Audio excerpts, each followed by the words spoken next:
Yan.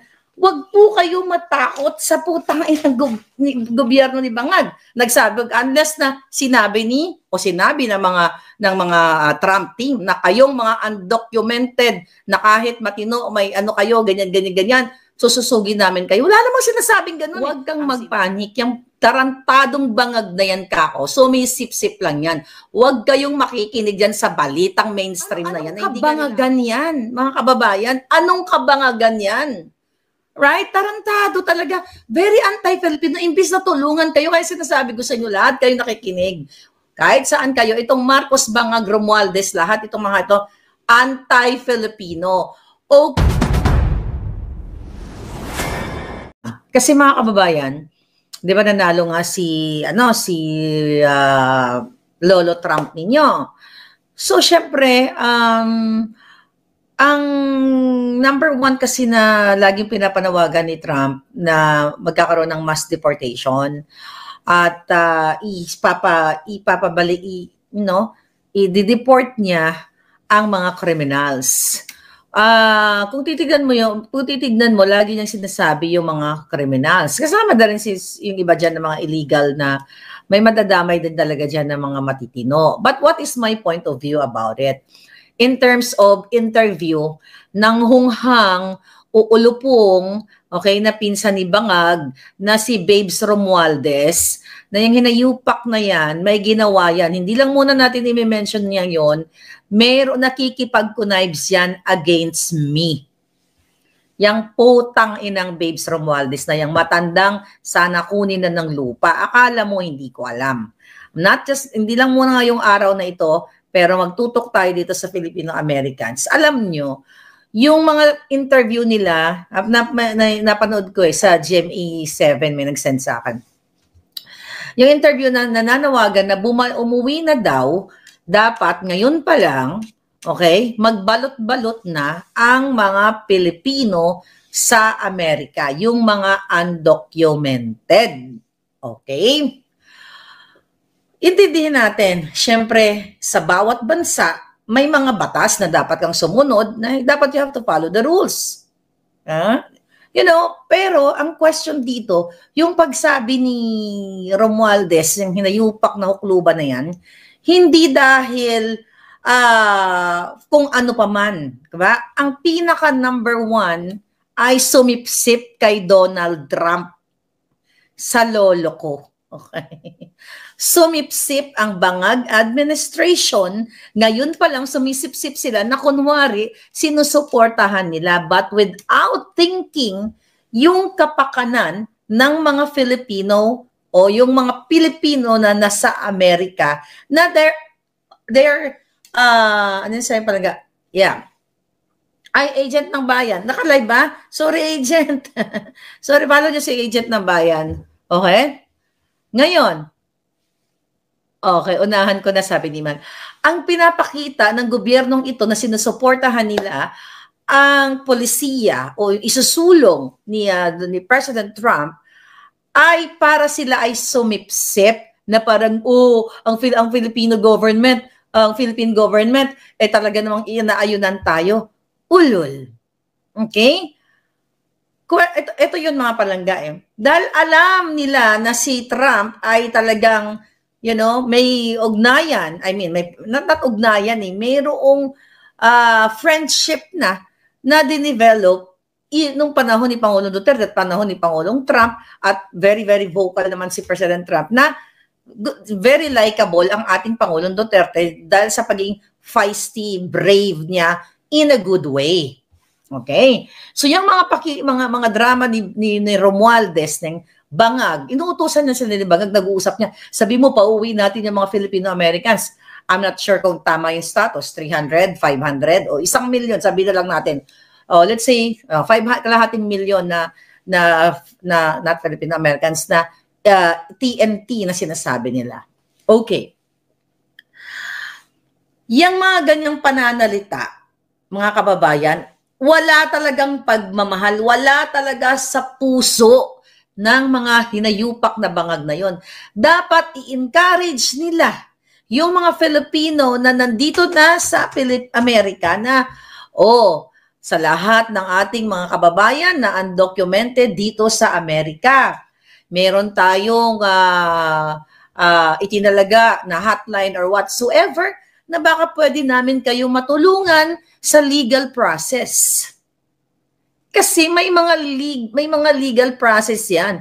Hindi porket undocumented yung ating mga kababayan dito ay illegal sila totally. Meron silang hinaantay na mga pagpuproseso ng kanilang papel.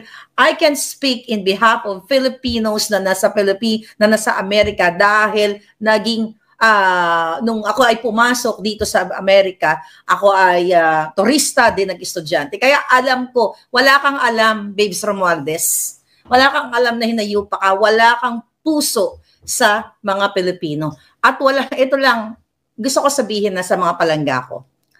Ang unang tutugisin, kriminal.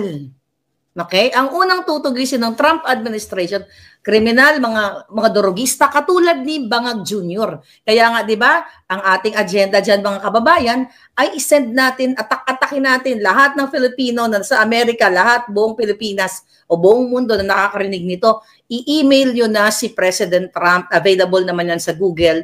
You know, ako hindi ko pa na-email kasi I have to salansan all the stories and ever naging busy ako in the past few days. But ganun pa man. Wala pa kaya alam si Bangag. Yung mga way nila, sip-sipan na lang.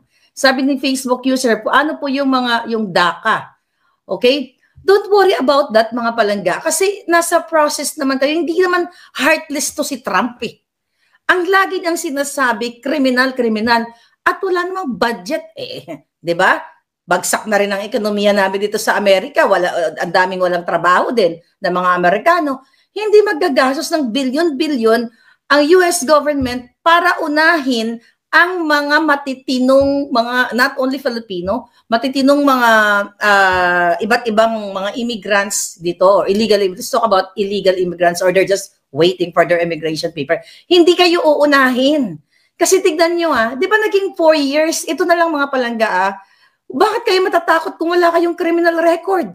Naging 4 years po si President Trump na naging presidente. Sinusog ba niya kayo? Diba? Hindi kayo sinusog 4 years. Ano ang inuna ni Trump? Pagpapatayo ng border para hindi na madagdagan yung mga kriminal. Diba? Pagpapatayo ng border, pagpipigil dito sa mga pumapasok dyan sa Mexican border. So yun. Pero yung ginagawa nitong hayop na Bangag ni Romualdez, very tama si Palangga. Sabi ni Nelson Valdez, Romualdez Marcos bloodline, anti-Filipino. Anti-Filipino talaga yan. Porket sila, nakakamal nila yung pera ng bayan, umuwi na kayo, ganyan-ganyan. Huwag po kayo matakot sa putang inang gobyerno ni Bangag. Nagsabi, unless na sinabi ng mga Trump team na kayong mga undocumented na kahit matino, may kayo, ganyan, sususugin namin kayo. Wala namang sinasabing ganun eh. Ang sinasabi niya, kriminal. And also, I don't know kung sino yung eksperto daw ito sa... napanood niyo ba yun? Hans dyan, nag-create ng panic. Huwag kayong mag-panic kasi ang daming may mga tumawag sa akin kahapon ng mga kakilala ko. Sabi ko, no, Palangga, huwag ka mag-panic. Sabi niya kasi, nasa process yung papers ko, Palangga. Huwag kang mag-panic. Yung tarantadong Bangag na yan kako. So may sip-sip lang yan.